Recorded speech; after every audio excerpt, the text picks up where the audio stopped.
This conference will now be recorded. So today we are going to discuss about Boolean logical operators.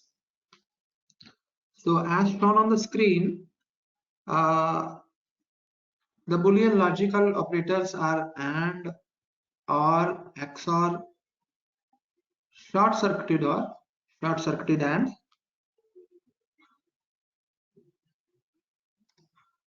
so unary logical NOT, AND assignment, OR assignment, XOR, equal to, not equal to, ternary, if then else.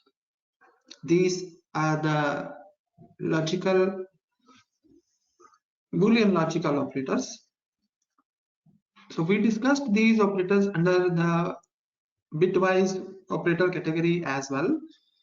The difference is here, if you apply this single ampersand on two Boolean operands, then it is called Boolean logical operator. If the operands of the AND ampersand are two integers, then it is called bitwise AND operator. So the difference lies in what kind of operators you are using, right? And based on that, either it is called a bitwise AND operator or a Boolean logical operator. So here in the coming slides, we will use this single ampersand as a Boolean logical operator. So basically these operators are used to build the conditional expression, compound conditional expressions. So how you can build the compound conditional expression? Before going into the detail of these operators, I would like to show you the another slide that is based on the relational operators. So these are the relational operator.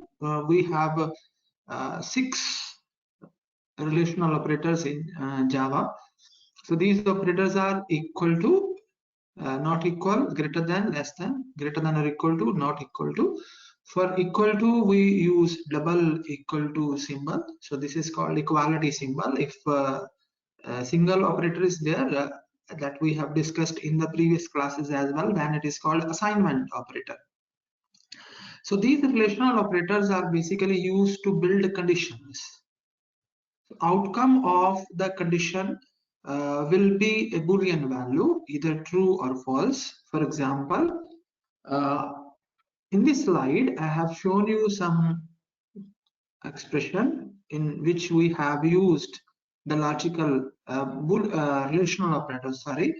So here in the first condition, we are checking whether A is greater than or equal to 0 or not. So if you want to check whether the number is positive or it is negative, you can use such kind of condition. So if the value of A is greater than or equal to 0, then this condition will evaluate to Boolean true.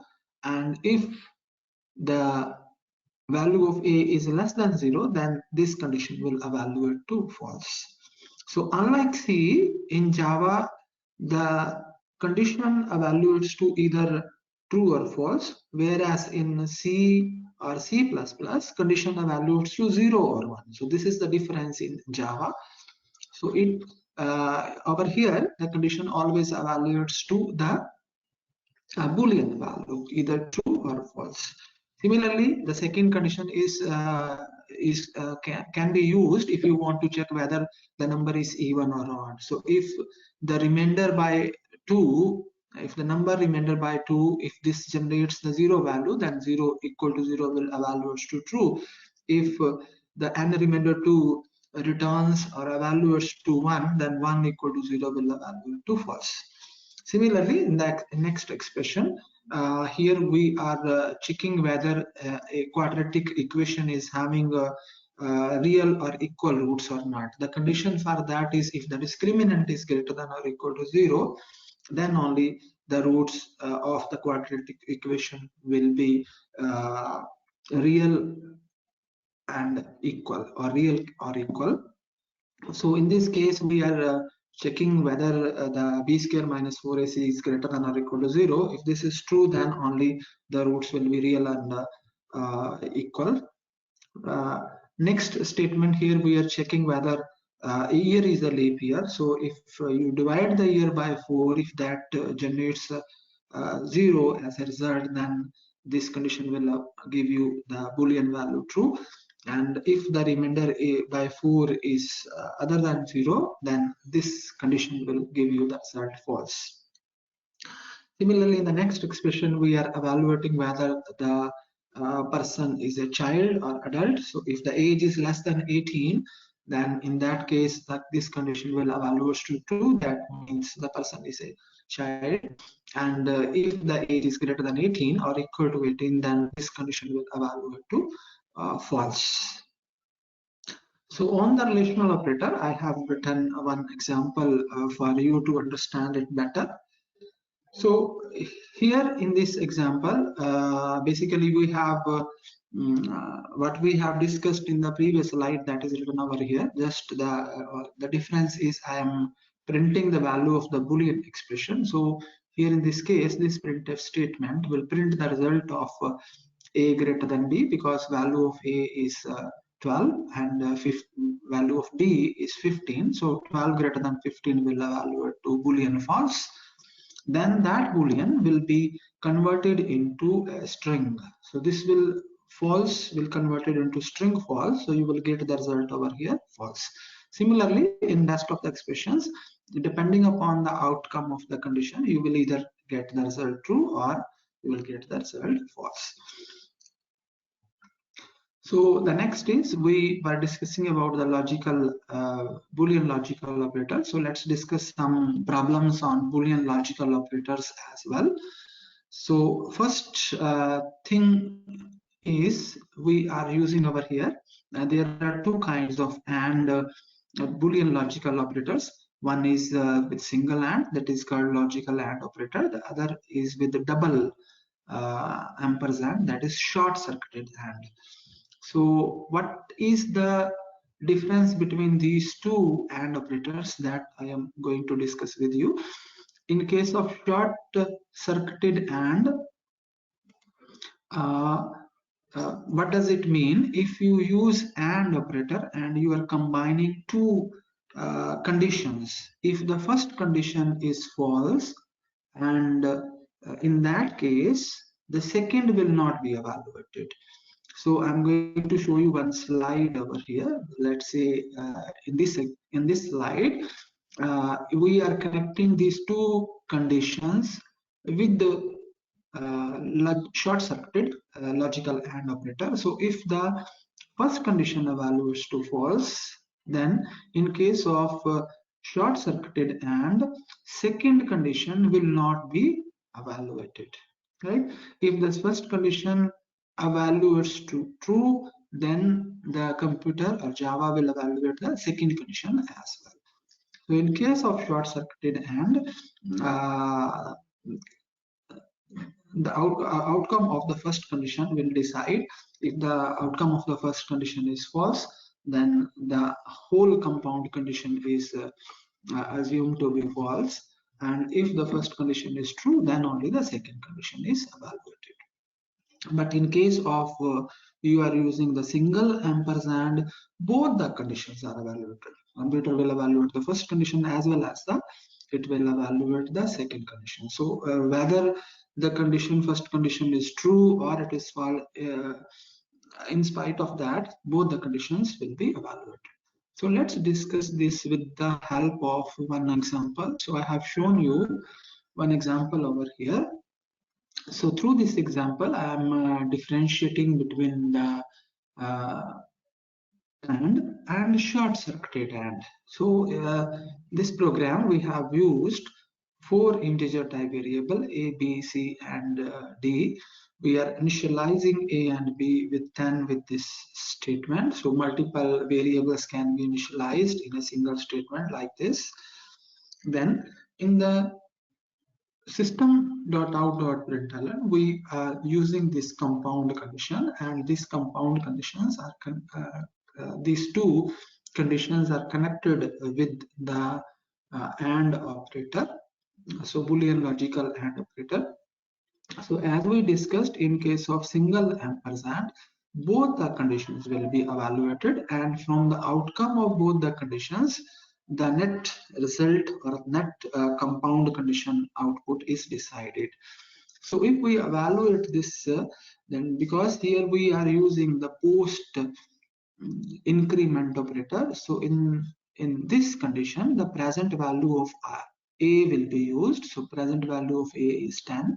So 10 greater than or equal to 11, this condition will be evaluated. So 10 greater than or equal to 11 is false. So the outcome of this is false. Just after using the value of a over here, the a will be incremented by 1. So the value of a will change to 11. So the outcome of this condition is false, and this condition will also change the value of a from 10 to 11. Then it will evaluate the next condition, because in case of single ampersand logical Boolean operator, both the conditions are evaluated. So here we have used b plus plus less than 20, because again we are using post increment operator over here.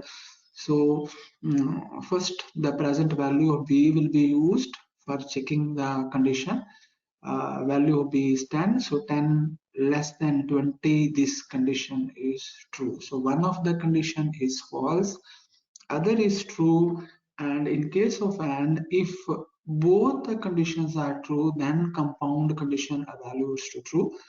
If one of the conditions is false or both the conditions are false, then the compound condition evaluates to false. So because one condition is false here, another condition is true, these two conditions are connected with AND, so the result of the compound condition will be false. So this will give you, the first statement will give you the output false. But after the execution of this statement, the value of a will be 11 and that of b will also be 11. So if you print a and b, you will get 11 and 11. So this is the case with single ampersand. Now we are using the same code for short-circuited AND operator. So in this case, we have used two variables c and d. We have initialized both these variables to 10. Then again, when this condition will be evaluated, it will use the present value of c, because the present value of c is 10. So 10 greater than or equal to 11 is false. So this condition is false. So as we discussed in the previous slide, if the first condition is false in case of short-circuited AND, second condition is not evaluated. So because the first condition is false, this will not be evaluated. So it will jump to the next line. It will print the value of c, because after the evaluation of this, the value of c has already been incremented by 1. So here you will get 11. But this condition is not evaluated, so this means that the value of d is not incremented, so you will get over here d is equal to 10. So this program will give you the result c is equal to 11 and d is equal to 10. Let me show the output of this program on Eclipse as well. The name of the program is Boolean logical one. So I'm going to open it in the Eclipse. So this is the Boolean logical one program. I'm going to run it for you, so to check the output. See here what we are getting. The first result is false, as we already discussed of this expression. A and B are 11. And in case of C and D, we are getting C is equal to 11 because this condition was evaluated to false, right? This was not, that's why this was not evaluated. And we are getting D is equal to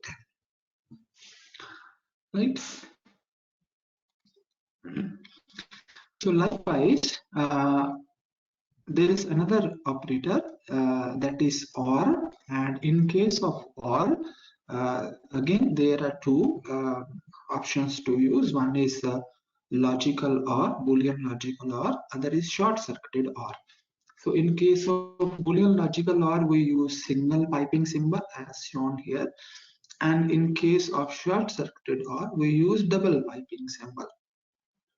So in this case, in case of Boolean logical OR, both the conditions are evaluated, then the outcome of this compound condition is decided. So this is one condition, this is another condition. Based on the outcome of these two conditions, the result of the outcome, result of the output, compound condition output will be decided.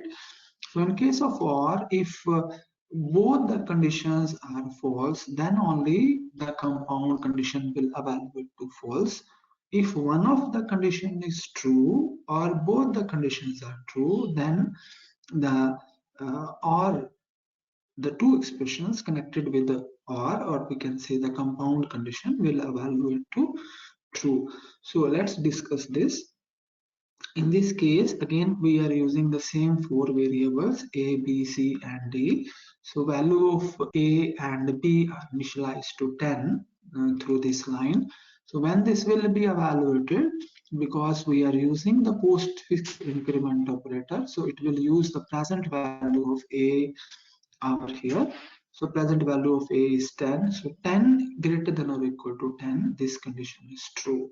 So in case of in this case, this condition is true, and a plus plus will change the value of a to 11. So after using the present value of a, the value of a will be incremented by 1. So this condition is true, then this will be evaluated. B is 10. So because here we are using the postfix increment operator, the present value will be used. So 10 will be used over here for the condition evaluation. 10 less than or equal to 20 is true. So this is also true. After evaluation of condition, B will be incremented by 1. So the value of B will change to 11. So this condition is true, this condition is also true. We have connected these two conditions with OR operator. So the compound condition, this entire condition will evaluate to true, right? So this will give you the output true. Then the next two lines will print A is equal to 11, B is equal to 11. With the next line, this line will initialize assign value 10 to C and D, and here we are using double piping symbol. That means the short-circuited logical OR operator. So in case of short-circuited OR, if first condition is true, second is not evaluated. So here if we check C is 10. So because we are using post increment operator, so present value will be used in over here to check the condition. So 10 greater than or equal to 10 is true. So this condition is true. So second will not be evaluated. So the entire condition will evaluate to true. So this will give you the result true, and after this, after the evaluation of the first condition, C will be incremented by 1. So you will get the result C is equal to 11. Because this was not evaluated, you will get D is equal to 10. So this program proves that if there is a short-circuited OR and the first condition is true, then the second is not evaluated. Right? Let's check the output of this program also. So here what we are getting, first condition is true as we discussed earlier. The value of A and B evaluates to 11. Then next, this condition is true, so the compound condition is true. So we are getting true result, and the value of C is 11. The value of D is 10 because this was not evaluated. So this is all about short-circuited OR and short-circuited AND. Now let's discuss the next slide.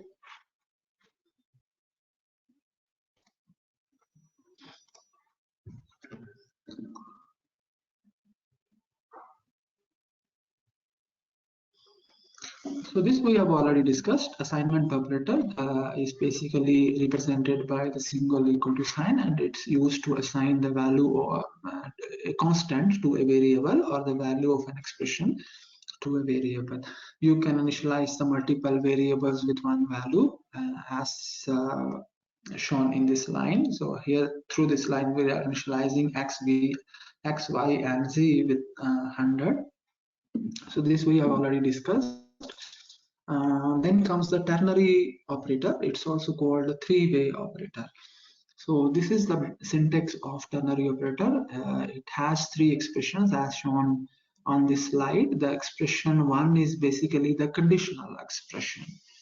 So this is the conditional expression, and as we have just discussed that conditional expressions either evaluate to true or evaluates to false. So if this condition evaluates to true, if the first expression evaluates to true, then the Java will run the expression 2, and if this expression evaluates to false, then Java will run the expression 3. So it out of these two expressions, expression 2 or expression 3, one of the expressions will be evaluated based on the outcome of the uh, expression 1. So here in this case, I have shown a simple example. We are checking over here, denom is equal to 0. This is denominator. If denominator is equal to 0, then this expression will be evaluated over here. This 0 will be assigned to the variable ratio that is on the left hand side. If this condition evaluates to false, that means denominator is not equal to 0. In that case, the result of this expression, numerator by denominator, this expression will be evaluated and the result will be assigned to the variable ratio. I have shown some more examples for the ternary operator. So in this case, we are checking whether the number is even or odd. So as we discussed in the relational operators, if we find a remainder 2, if this gives you one remainder 1, that means the number is odd. So in this case, I have initialized a to 13. So 13 remainder 2, this will evaluate to 1. 1 is equal to 1, this condition will evaluate to Boolean true. So if this condition is true, expression 1, that is odd string, will be assigned to the variable s. So string is basically a data type. It's a class. It's a name of the class, right? This will discussed in the coming classes in more detail. So as of string must be capital. So please note this. Because Java is a case sensitive, so you have to, whenever you will use string class, the s of the string should be capital. So because this condition is true, it will assign odd to the variable s. So s is a string type variable. So the next line will print odd. If I initialize a to 14, then this condition, this will evaluate to 0, 0 is equal to 1 will evaluate to false. In that case, even will be assigned to the variable s, and you will get the result even. So this is in the next problem, we are discussing another logical operator, Boolean logical operator. So there are two. One is XOR. XOR we have used in bitwise also, as we discussed already, that if the operands of the XOR are of type integer, then it is called bitwise XOR operator. If the operands of the XOR operator are Boolean, then it's called logical Boolean operator. So based on the operands on which you are applying the XOR operator, its name is beside. So in this case, I have developed a simple game, right? In this problem, we are first time reading the input from the keyboard. So let me describe that first, how we can read some value from the keyboard. So there is a class in Java, the class name is scanner, right? This scanner class can be used to read the input from the keyboard, and this class scanner is available under this package, a util package. So uh, the package under which a particular class is available, you have to import that first.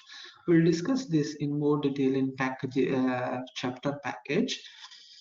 So how we can use that? You have to use first import, then the complete path of the package. So java.util.scanner. So packages can be nested. This we'll discuss in more detail in the coming classes, how we can create our own package.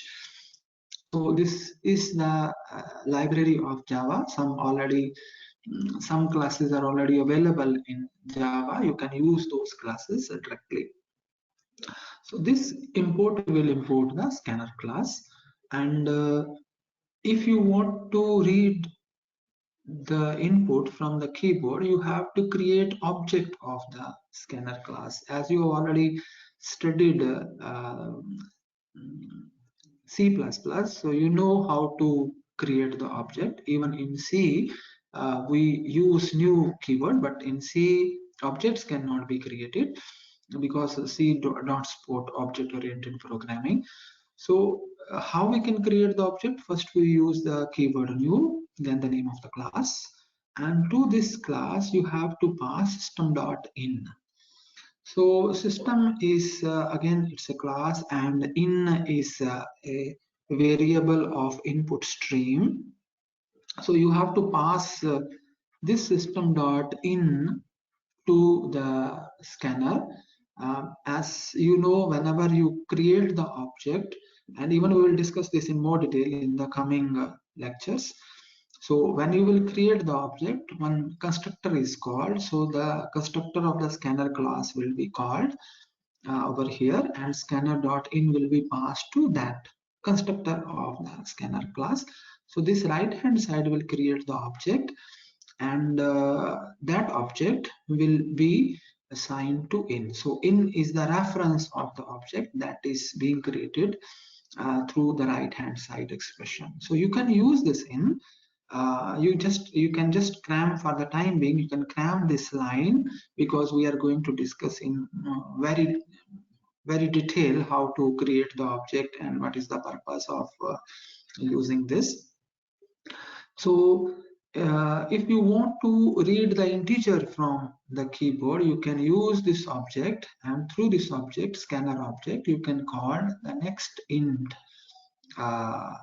method.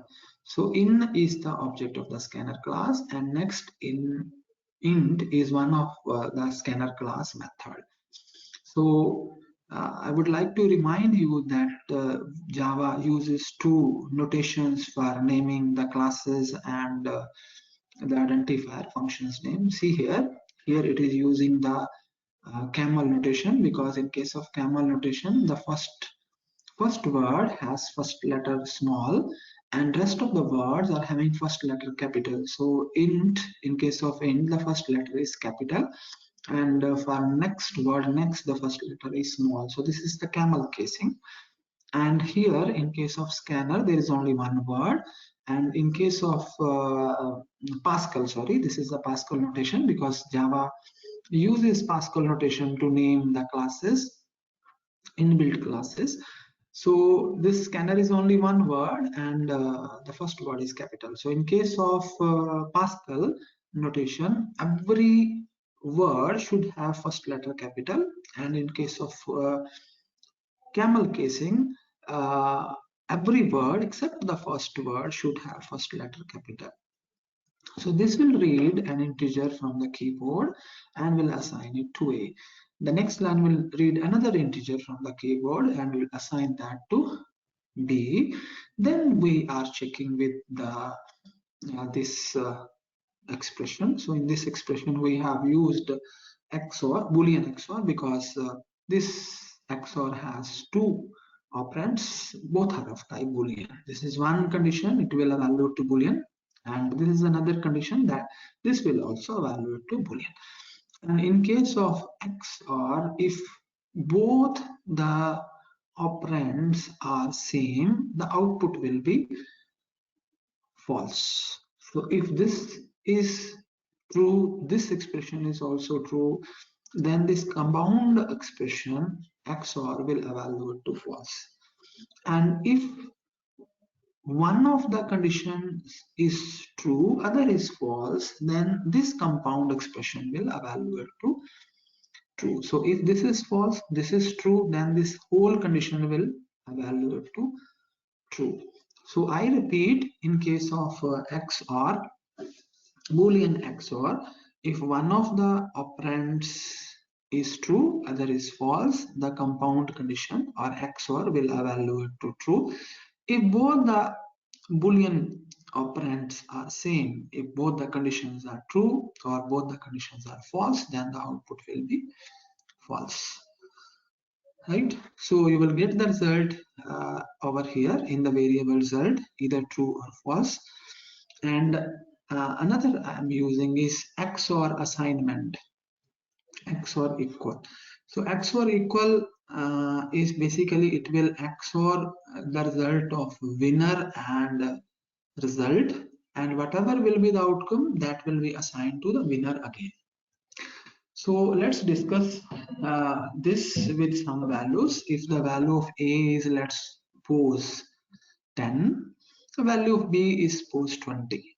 So 10 less than 100, this will evaluate to true. 20 greater than 100, this will evaluate to false. So one condition is true, other is false. So XOR will give you the result true. So that will become the value of the result. Result is our Boolean variable, as I declared above. So result is true. Winner is already false. We have initialized it to false. So here we are performing the XOR operation and assigning the result to the winner variable again. So winner, the value of winner is Boolean false. Value of result is Boolean true. So if you XOR false and true, the result will be true. That true will be assigned to the winner again. So you will get in winner, you will get the value true. Here I have used a ternary operator. So winner is true. If this is true, then the second expression is evaluated. So you will get the output winner. Right? If both the numbers, one, let's suppose the one number is 10, other is 120. So 10 less than 100 is true. 120 less greater than 100 is true. Both the conditions are true. So true XOR true will give you the result false. So result is false. Winner is false. Result is false. So if you XOR these two, both are same. So the output will be false. That will be assigned to winner.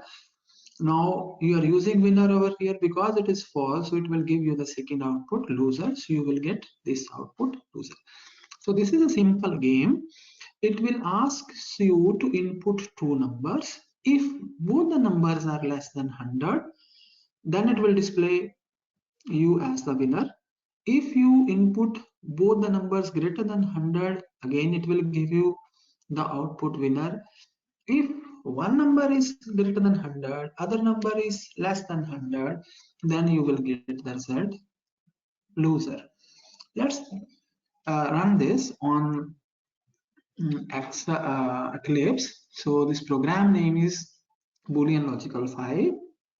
To save the time, I've already written this program in Eclipse.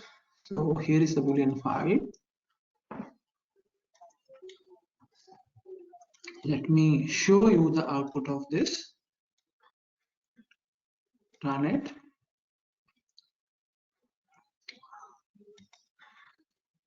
What is happening?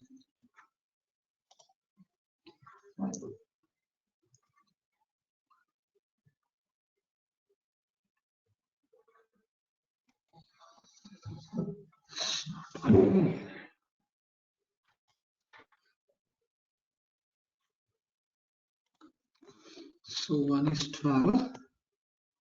other is 135, you are getting the result loser. As we discussed earlier, if one number is less than 100, other is greater than 100, you will get the result loser. So A is less than 100, B is greater than 100. So let's run it again. Now A is greater than 100, B is less than 100. So again you will get the result loser. If both the numbers are less than 100, one is this, then you are getting the result winner. So you can check this result.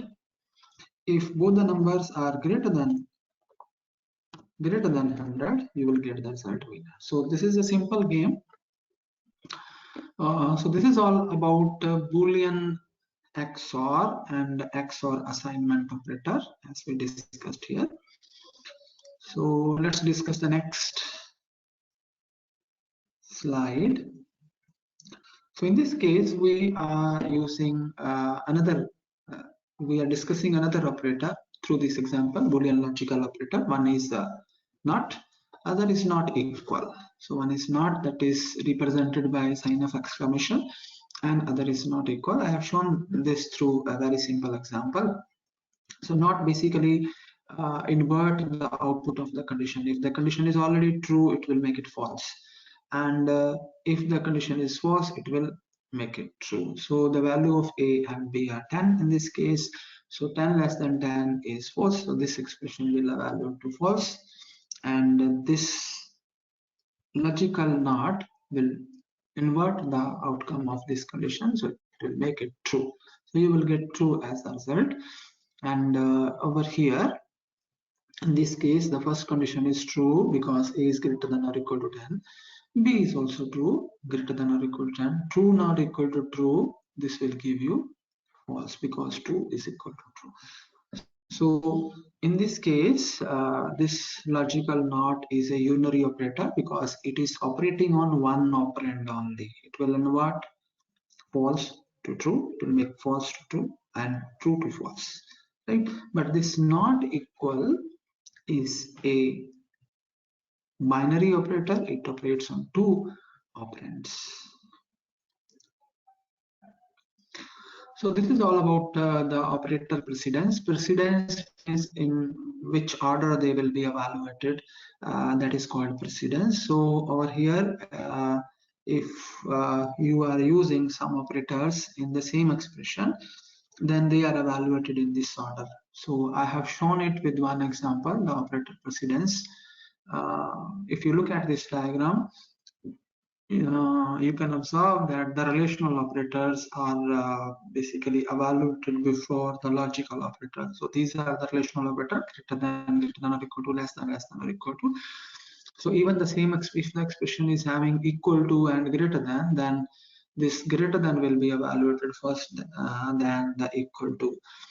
So all these relational operators are evaluated before the logical operator. So this is evaluated with highest on highest priority.